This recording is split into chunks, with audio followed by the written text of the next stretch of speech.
오늘 저희들 함께 보실 하나님 말씀은 출애굽기 25장 23절에서 30절입니다. 출애굽기 25장 23절에서 30절. 우리가 지난 시간부터 떡상에 대해서 살펴보고 있습니다. 떡상 위에 떡은 몇 개를 준비해야 합니까? 오늘 본문에 보니까 12개입니다. 떡상 위에 6개씩 쌓아놓았습니다. 12개의 떡은 이스라엘의 12지파를 상징하는 겁니다.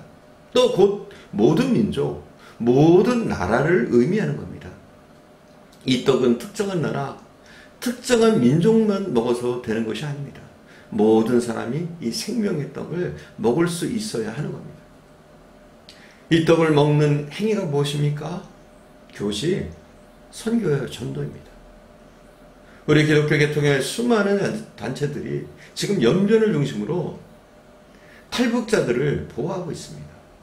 과거에는 그들을 먹이고 입혀서 한국으로 데리고 오려고 했습니다. 그러나 지금은 선교의 전략을 바꿨습니다. 이제는 연변 지역에서 그들을 보호하면서 그들에게 하나님의 말씀을 가르치기 시작했습니다. 그리고 훈련된 그들 가운데 헌신된 사람들을 북한으로 다시 들어가게 합니다. 수많은 탈북자들이 변화가 되어서 선교사의 사명을 가지고 정말 목숨을 걸고 북한 땅으로 다시 들어가는 겁니다. 얼마 전에 그렇게 다시 북한으로 들어가서 선교 활동을 하던 가정이 발각되어서 공개 처형을 당하는 일이 있었습니다. 동네 사람들이 모두 모이게 했습니다. 동네 사람들을 모두 강제로 동원한 것이죠. 왜냐하면 처형하는 장면을 보여주려고. 보통 극형에 처하는 사람들은 3발을 쏜다고 그래요. 극형에 처해도 3발을 쏘는데 이날은 3발이 아니라 4발을 쏘았다고 합니다. 4발의 총탄을 얼굴에다 쏘아대니까 얼굴을 형태를 알아보지 못할 정도로 얼굴이 망가졌습니다. 왜 그렇게 합니까? 너희들도 예수 믿고 전파하면 이렇게 된다. 이것을 본보기로 보이기 위해서 잔인한 처형식을 거행한 겁니다. 사랑하는 여러분, 우리는 이런 소식을 접하면 굉장히 마음이 무겁고 부끄러워집니다. 내가 이 생명의 떡을 전하기 위해서 어떤 노력을 기울였는지, 365일 동안 나는 몇 번이나 복음을 전하려고 시도했는지, 아예 전도하지 않고 1년을 지나가지는 않았는가. 12개의 떡은 모든 민족 함께 나눠 먹어야 할 떡입니다. 이 진설병은 순수한 떡입니다. 진설병 외에는 떡상 위에 다른 떡을 놓아서는 안 됩니다. 다른 복음은 안 됩니다. 오직 예수의 복음, 하나님의 말씀 외에는 안 되는 겁니다. 그 떡을 매일 안식일마다 바꿨습니다. 그리고 바꾼 떡은 제사장들이 성막 안에서 먹었습니다. 그러나 그들이 이 떡을 먹을 때 그 성막 안에는 의자가 없습니다. 보통 우리는 편안하게 앉아서 먹습니다. 그죠? 우리는 편안하게 의자에 앉아서 먹습니다. 제사장들이 떡을 먹을 때는 그들은 서서 먹었습니다.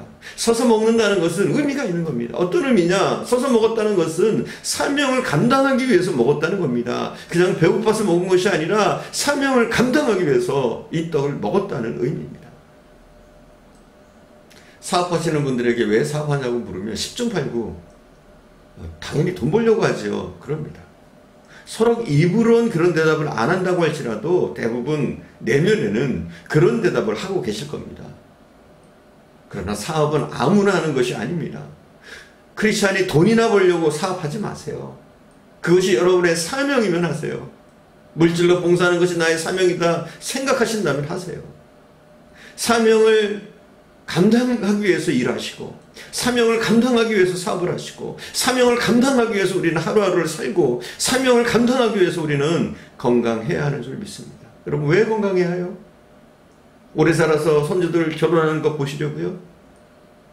그것도 뭐 괜찮을 수 있겠지만, 그러나 우리는 그 이유가 아니라 사명을 감당하기 위해서 우리에게 건강이 필요한 겁니다. 그래서 우리는 기도할 때 그렇게 기도해야 돼요. 하나님, 저에게 건강을 주시옵소서.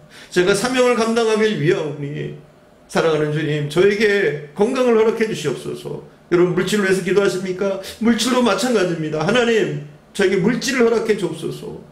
이 물질 가지고 제가 잘 먹고 잘 살겠다는 것이 아니라 더욱더 하나님의 나라를 위해서, 하나님의 일을 위해서 쓰기를 원합니다. 이런 기도의 제목을 가지고 이 사명의식을 가지고 우리는 구해야 할 줄 믿습니다. 왕같은 제사장인 우리는 이제 먹고 마시는 것도 이 분명한 목적이 있어야 할 줄 믿습니다. 마지막으로 이 떡은 얼마나 두어야 되는 겁니까? 얼마 동안?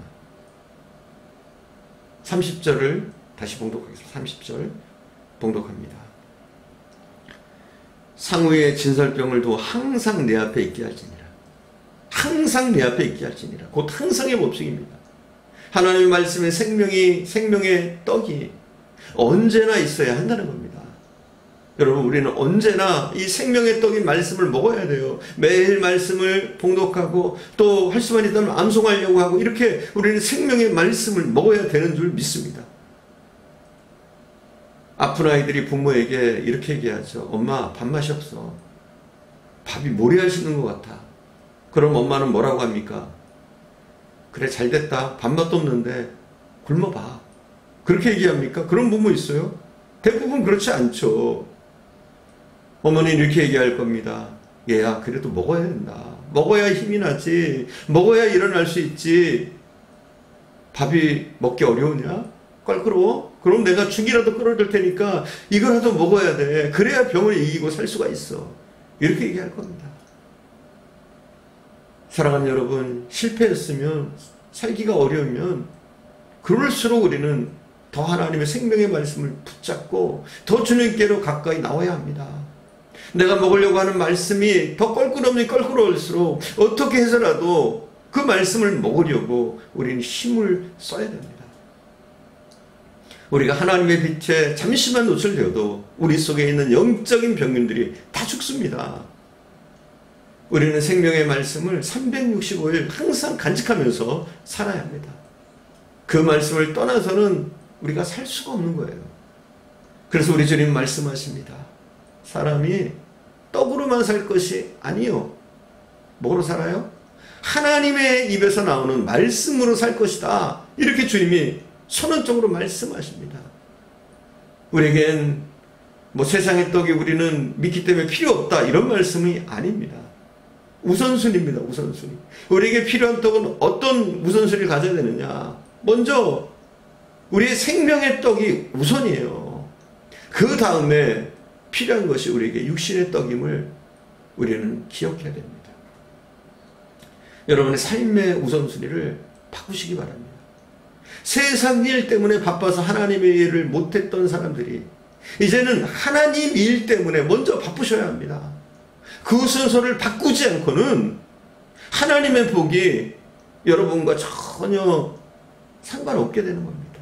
분명 하나님은 여러분을 위해서 하나님이 축복을 예비하셨거든요. 그러나 우리가 이 순서를, 이 우선순위를 바꾸지 않으면 우리의 삶에 하나님이 예비해 놓으신 그 복들이 이루어질 수가 없는 겁니다. 하나님의 사람은 반드시 하나님의 복을 받아야 합니다. 그러기 위해서는 우리는 우리의 우선순위를 분명히 해야 합니다. 그 나라, 그 의를 먼저 구하고요. 항상 하나님 말씀을 가까이 하려고 하는 그 노력을 우리는 해야 됩니다. 이렇게 우리가 하나님의 나라를 우선시하고 생명의 떡을 우선시하며 살아갈 때 이 모든 것을 우리에게 더하여 주실 줄 믿습니다. 기도하겠습니다.